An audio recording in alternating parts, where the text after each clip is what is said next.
அரசியல்லாம் கொஞ்சம் அப்படி இப்படி இருக்க தப்பா செய்யும். அதையெல்லாம் யாரும் கண்டுக்கப்படாது. ஒரு ஃப்ளோல சில வார்த்தைகள் வந்து விழுகத்தான் செய்யும்.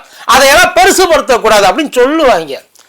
ஆனா இந்த அளவுக்கு அதுல இவரு இவ்வளவு கீழே போய் அடிமட்டம் வரைக்கும் இறங்கி அலசுவாரு அப்படின்னு நினைச்சு கூட பார்க்கல சார்.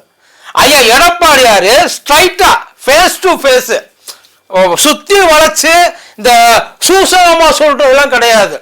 எடுத்து கட் அண்ட் ரைட்டா அப்படியே இந்த சொல்லுவாங்கல்ல ஷூட் அண்ட் சைட்டுன்ட்டு அதே மாதிரி அடிச்சிருக்காப்புல ஐயா அன்புமணி ராமதாஸ். இப்ப உட்கார்ந்து இருக்காரு, ரொம்ப கௌரவமா ஒரு பதவி, கௌரவமா. அது ஏதோ அவர் உழைச்சு வாங்கினதா நீங்க எல்லாம் நினைச்சிட்டு இருக்கீங்க.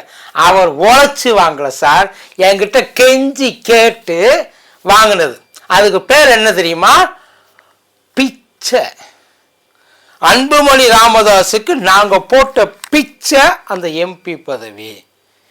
நல்லா இருக்காங்க ஐயா, இதெல்லாம் நல்லா இருக்கா? பதிலுக்கு இப்ப அவங்க பேச ஆரம்பிச்சாங்கன்னா எப்படி இருக்கு? ஆரம்பிச்சுட்டாங்கல்ல, பாத்துருவோமா?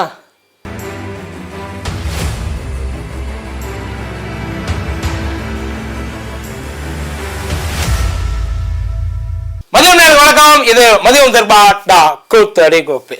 ஐயா எடப்பாடியாரு எவ்வளவோ இழுத்து பார்த்தாரு பாமகவா அவங்களோட கூட்டணிக்கு. இவங்க கேட்டதெல்லாம் அவங்களுக்கு கிட்டத்தட்ட ஓகேன்னு சொன்னாலும் என்ன காரணமோ தெரியல, இப்படியே வந்துட்டு கடைசியில் அப்படி போயிட்டாங்க. அந்த பக்கம் பாஜக கூட பாமக கூட்டணி வச்சுச்சு. பட் இப்ப அதுக்கும் வந்து அங்கே ஃபீல் பண்றாங்கன்னு வைங்களேன், அது வேற விஷயம். ஆனா இங்க வரல, நம்ம இவ்வளவு தூரம் எடுத்து கொடுத்தோம், அவங்க சொன்ன எல்லாத்துக்கும் ஒத்து போயும் கடைசியில நம்ம கிட்ட கனெக்ஷனை போடாம அங்க போட்டாங்களே, மாத்தி கொடுத்துட்டாங்களே அப்படின்ற ஒரு கடுப்பு அவருக்கு இருக்கத்தான் செய்யும். ஆரம்பத்துல இருந்து ஐயா அதை ஏதோ அரசல் புரசலா காமிச்சிட்டு இருந்தாப்புல, லைட்டா அப்படியே உரசிக்கிட்டு இப்படியே முறைச்சிக்கிட்டு அதெல்லாம் வந்து இங்கெல்லாம் இவங்கெல்லாம் ஒரு ஆளா அப்படின்ற மாதிரி எல்லாம் பேசிக்கிட்டு இருந்தாங்கன்னு. அது சாதாரணமா நடக்கிறது தான். ஏன்னா ஒரு மனுஷனுக்கு இருக்கத்தானே செய்யும். ஏன்னா நம்ம இவ்வளவு தூரம் நம்ம ரொம்ப நம்பிக்கையா இருந்தோமே, கடைசி நேரத்துல இப்படி வலிக்கி அது மாட்டுக்கு போயிடுச்சு, ஆப்போசிட்ல போய் வேற உட்கார்ந்துருச்சு அப்படின்னு சொல்லி அவங்களுக்கும் வந்து, ஏன்னா இது அவங்களுக்கு கௌரவ பிரச்சனை. இங்க சேராம இத்தனை நாளா இருக்க என்னைய நம்பாம எங்கேயோ வந்து அவங்க நம்பி போய் உட்கார்ந்து, அதுவும் தமிழ்நாட்டுல அப்படின்ற ஒரு நினைப்பு அவங்களுக்கு இருக்கத்தானே செய்யும். அதனால வந்து சில நேரங்களில் சில விஷயங்கள் சூடாவே போச்சு. ஐயா அதுக்காக வந்து இவங்க ரெண்டு ஆரம்பத்துல இருந்து அடிச்சுக்கிட்டு இருந்தாங்கலாம் கிடையாது. ஐயா வந்து இதுக்கு தலைவரானப்போ அங்க ஐயாவுக்கு இவர் பாராட்டுன்னா, இவர் பொதுச் செயலாளர் ஆனப்போ இவருக்கு அவர் பாராட்டுன்னா, பயங்கரமா இவரோட ஆட்சி நல்லாட்சி வல்லாட்சி வெறும் சொல்லாட்சி மட்டும் கிடையாது, பூராமே வந்து பயங்கரமா இருக்கு அப்படின்னு இவங்க ஆளாளுக்கு மாத்தி மாத்தி எல்லாம் புகழ்ந்துக்கிட்டாங்க. பட் நாள் ஆக ஆக ஆக இப்பதான், அதாவது 2021 நடந்ததெல்லாம் 2024 வெளியில வருது. 2021 எப்படி கடைசி நேரத்தில் ஒரு சட்டம், பயங்கரமான ஒரு சட்டம், அந்த இது தேர்தல் தேதி அறிவிக்கிறதுக்கு முன்னாடி அந்த 10.5 பயங்கர பரபரப்பை கலப்புச்சு இல்லையா? அதுக்கு அவங்க எங்களை என்ன பாடுபடுத்தினாங்க. இன்றைய வெத்து பேப்பர்ல கூட கையெழுத்து போறதுக்கு நாங்க ரெடியாத்தான் இருந்தோம். அந்த சூழ்நிலையை பயன்படுத்திட்டு உனக்கு இவ்வளவுதான், இதைத்தான் நான் செய்வேன், 4 மணிக்கு அனௌன்ஸ் பண்ண போறாங்கன்னா 1 மணிக்கு எங்களை கூப்பிட்டு எல்லாத்தையும் வந்து ஒர்க் பண்ணிக்கிட்டு இருக்காங்க. அந்த 10.5 போட்டது போட்டாங்க, ஒழுங்கா போட்டாங்களா? ஒழுங்கா போட்டாங்க. அவங்க போனதுக்கு அப்புறம் கூடவே அதையும் கூட்டிட்டுல போயிட்டாங்க. இது எதுக்கும் செல்லாது. இது எது யாரை கேட்டு இதெல்லாம் சட்டமா போட்டியா, இது ஒரு இதுவாயா அப்படின்னு சொல்லி பேப்பர் தூக்கி அடிப்பாங்கல்ல ஆபீஸ்ல எல்லாம். அதே மாதிரி கோர்ட்டு எங்களை குமுறுன்னு குமுறி எடுத்துட்டு அந்த இதையே கேன்சல் பண்ணி பிடிச்சு. சரி ரைட்டு, அதுக்கப்புறம் இவர் தானே போட்டாரு, என்னைக்காச்சும் ஒரு நாளைக்கு இவர் அதுக்கு வந்து வாய்ஸ் கொடுத்துருக்காப்லையா? இல்லைங்க நான் கரெக்டாக தாங்க போட்டேன், நீங்க ஒழுங்கா பண்ணலைங்க, நான் செஞ்சது சரிதான், நீங்க அதெல்லாம் தள்ளுபடிலாம் பண்ணக்கூடாது, அதை மறுபடியும் வந்து நீங்க கொண்டு வரணும் அப்படின்னு என்னைக்காச்சும் ஒரு நாளைக்கு இவர் சொல்லியிருக்காரா? இல்லையே, என் கடமை முடிஞ்சிச்சுன்னு பேசாம கிளம்பியில போயிட்டாப்புல. ஆனா இவரு நம்மளை பத்தி பேசுறாரு. என்னன்னு, அதாவது நாங்க வந்து சந்தர்ப்பவாதியா, இது ஐயா அன்புமணி ராமதாஸ் சொன்னது, நாங்க சந்தர்ப்பவாதியா, நாங்க எங்க வந்து எங்களுக்கு வந்து செட்டா இருக்கோ அங்கேதான், நாங்க ஒரு கொள்கைக்காக நாங்க வாழ்றது இல்லையா? அதாவது எடப்பாடி பழனிசாமி ஐயா பாமக பாச்சுரா, நாங்க கொள்கைக்காக வாழ்றது இல்லையா? நாங்க என்னைக்குமே இருக்கிற இடத்துல தான் இருக்கிறோம். நாங்க அப்பையில இருந்து தேசிய கூட்டணி, நான் ஓன் அட்ரஸ்ல இருக்கேன், நீ அவங்களோட கெஸ்ட் ஹவுஸ்ப்பா, அது உன்னோட ஓன் ஹவுஸ் கிடையாது. அந்த கெஸ்ட் ஹவுஸ்ல நாங்க வந்து தங்கி இருந்தோம். ஐயா அப்ப இவர் அன்புமணி சொல்றாரு, நாங்க வந்து தங்கி இருந்தோம், நாங்க எப்பயுமே அவங்க கூட தான் இருந்தோம், அவங்க தான் வந்து நீங்க தான் பிரிச்சுக்கிட்டு போயிட்டீங்க. உங்களுக்கு வந்து இது வந்து செட் ஆகாது, உங்களுக்கு உள்ளுக்குள்ள இது வந்து இதுக்கு மேல வந்து அவங்கள்ட்ட வந்து தாக்கு பிடிக்க முடியாது, அடி தாங்க முடியல குருநாதா, நம்மளை ரொம்ப வந்து கேவலப்படுத்துறாங்க அப்படின்னு சொல்லி நீங்க தான் கிளம்பி போனீங்க. நாங்க கிளம்பி போல நாங்க அங்கேயே தான் இருந்தோம். அதான் ஐயா எடப்பாடி என்ன சொன்னாலும் அது வந்து ஒரு வேடந்தாங்கல் பறவை மாதிரி பாமகன்றது.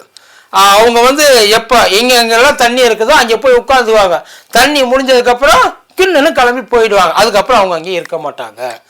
இப்போ ஐயாவே ஒத்துக்கிறாரு போல, அதிமுகன்றது ஒரு வத்தி போன குளம், அதில் இதுக்கு மேலே ஒன்றுத்துக்கும் பிரயோஜனம் இல்லை, எதுக்கும் உதவாது. ஐயா சொல்றது அப்படித்தானே இருந்துச்சு.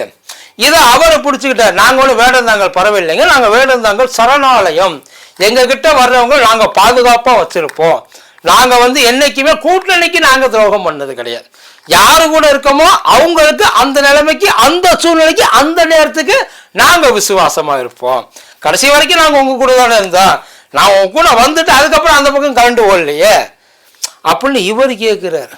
அது இல்லாமல் இன்னொரு வார்த்தையை வர ஐயா அன்புமணி விட்டாப்புல. அதாவது இப்போ அதிமுக 66 ஜெயிச்சிச்சுன்னா அந்த 66 30 தொகுதிக்கு நாங்களும் வந்து இருந்திருக்கோம். இப்போ நாங்களும் ஒரு ஜெயிச்சிருக்கோம், ஒரு 5-6 தொகுதியில் நாங்கள் ஜெயிச்சிருக்கோம். அந்த 5ல் அவங்களோட பங்கு எங்களுக்கு இருக்கு. ஆனால் எங்களுக்கு நாங்கள் வந்திருக்க வேண்டியது 15-20 வந்திருக்க வேண்டியது, ஆனால் 5 தான் வந்தது. ஆனால் அவங்க 66 2019 எங்களோட ஆதரவு இல்லைன்னா அவரெல்லாம் வந்து ஒரு ஆளாவே இருந்திருக்க மாட்டாரு. இத்தனை நாள் அதை பிடிச்சிக்கிட்டு தொங்குனார் இல்லைங்களா, அவர் பிடிச்சிக்கிட்டு தொங்கல, நாங்கள் கீழே இருந்து தாங்கி பிடிச்சி நின்னோம். நாங்கள் நின்னதுனால தான் அவர் உங்களுக்கெல்லாம் தெரிஞ்சாரு.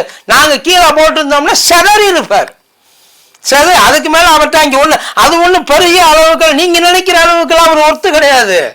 அது சும்மா அது அவங்களோட லட்சணம் என்ன அப்படின்றது இப்போ தெரிஞ்சு போயிடும் அப்படின்ற மாதிரி அவரும் சொல்ல, இப்போதான் வந்து எடப்பாடியாருக்கு பயங்கர இதுவாகிப்போச்சு, சூடாகிப்போச்சு. என்னடா நம்மளுக்கு இவ்வளோ தூரம் வந்து கேவலப்படுத்துகிறாங்க, சே இதெல்லாம் ஒரு பொழப்பா, நம்ம இதை வந்து எப்படியாவது ஹேண்டில் பண்ணணும், எப்படி போட்டு ஆஃப் பண்ணலாம் அப்படின்றப்ப தான் ஐயா அவரையும் அறியாமல் அந்த வார்த்தை வந்துச்சா என்னங்கிறது தெரியல. அது நாங்கள் போட்ட பிச்சை. ஐயா பிச்சை போடுங்க அப்படின்னு அவர் அன்புமணி கேட்பாரா, பிச்சை போடுங்க எங்களுக்கு பார்த்து ஏதாவது செய்யுங்க தர்ம பிரபு, உங்களெல்லாம் நம்பிதானே நாங்கள் இருக்கிறோம், நீங்கள் இல்லைன்னா எங்கள் குடும்பம்லாம் என்னத்துக்கு ஆகுறது, அப்படி நாங்கள் பார்த்து பரிதாபப்பட்டு சரி போ அப்படின்னு சொல்லி போட்டது தான் அந்த எம்பி பதவி. இல்லைன்னா இந்நேரத்துக்கு இவரையெல்லாம் வந்து யாரும் தூக்கி கொண்டு போய் அங்கே உட்கார வைப்பா, இல்லை இவரையெல்லாம் யார் ஏற்றுக்குவா முதல்ல இங்கே. இப்போ தெரிஞ்சு போய் என்ன லட்சணம் ஐயா, நம்ம ஐயா எடப்பாடியார் மேலே எல்லாருக்குமே ஒரு மதிப்பு உண்டு. ஐயா அன்பு, உங்களுக்கு பிடிக்குதோ பிடிக்கல, இவங்கெல்லாம் தமிழ்நாட்டில் ஒரு ரெகக்னைஸ்டு கட்சி.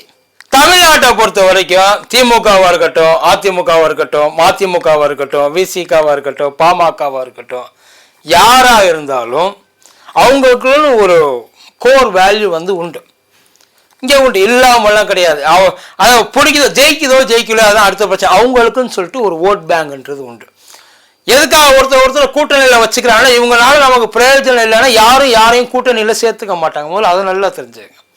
ஒவ்வொருத்தருக்கும் இங்கே யாருக்கும் பிச்சை பண்ணல, கம்யூனிஸ்ட்டு கூட அவங்களுக்கு எங்கே பிடிச்சிருக்கோ அவங்களுக்குன்னு சொல்லி ஒரு ஓட் பேங்க் இருக்கு, அவங்களுக்குன்னு சொல்லி ஒரு ரெப்புடேஷன் இருக்கு, எல்லாருக்குமே இருக்கு, இல்லாமலாம் கிடையாது. அது நல்ல ரெப்புடேஷனாக இருக்கலாம், கெட்ட ரெப்புடேஷனாக இருக்கலாம்.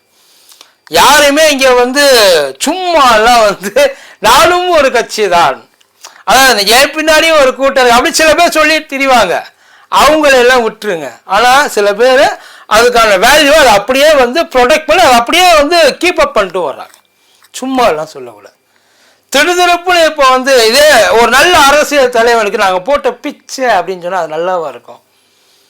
பதிலுக்கு இப்போ அவங்க கிளம்புவாங்கல்ல, உங்கள் லட்சம் இப்போ அவங்க கேட்பாங்க, உங்கள் லட்சணம் என்ன, இது வரைக்கும் அதை எனக்கு நீ போட்ட பிச்சைன்னு சொல்றீல்ல, இது வரைக்கும் இத்தனை எலெக்ஷன் ஒரு 8 தேர்தல் வந்துச்சு, 8 தோல்வி எடப்பாடியான்னு சொல்லிட்டு இருந்தாங்க. இப்போ 9வது இப்போ நீங்கள் இதில் வரப்போறீங்க, இங்கேயே உட்காந்து உங்களோட வேல்யூ என்னன்றது இப்போ நீங்கள் ப்ரூவ் பண்ணுங்க. நீங்கள் எவ்வளவு எம்பியை தூக்கிட்டு போக போறீங்க, உங்களோட தனிப்பட்ட வேல்யூ எவ்வளவு, யாருக்கு பிச்சை போட்டிருக்கா, யாரெல்லாம் இப்போ எல்லாருமே ஒரு பிச்சையில தான் இருக்கோம், மக்கள் போகிற பிச்சையில தான் எல்லாருமே இருக்கணும் வைங்களேன். ஆனால் கடைசியில் அவங்க பிச்சைக்காக போயிடுவாங்க, அது வேற. மக்கள் போகிற பிச்சையில எல்லாரும் உட்காந்துருக்கோம். அப்படி போகிற பிச்சை எடுத்து நான் உங்களுக்கு அந்த பிச்சையை போடுறேன், இங்க பிச்சை அது ஆரம்பத்தில் நீங்க முடியாதுன்னு சொல்லிட்டு அவங்க அப்பயே கிளம்பி போயிருப்பாங்க. எந்த ஒரு கூட்டணியிலுமே உடன்பாடுன்னு ஒண்ணு வரலன்னா யாருமே வந்து ஒட்டிக்கிட்டுல ஐயா சாமி கொடுங்க அப்படிலாம் யாரும் இருக்க போறது இல்லை.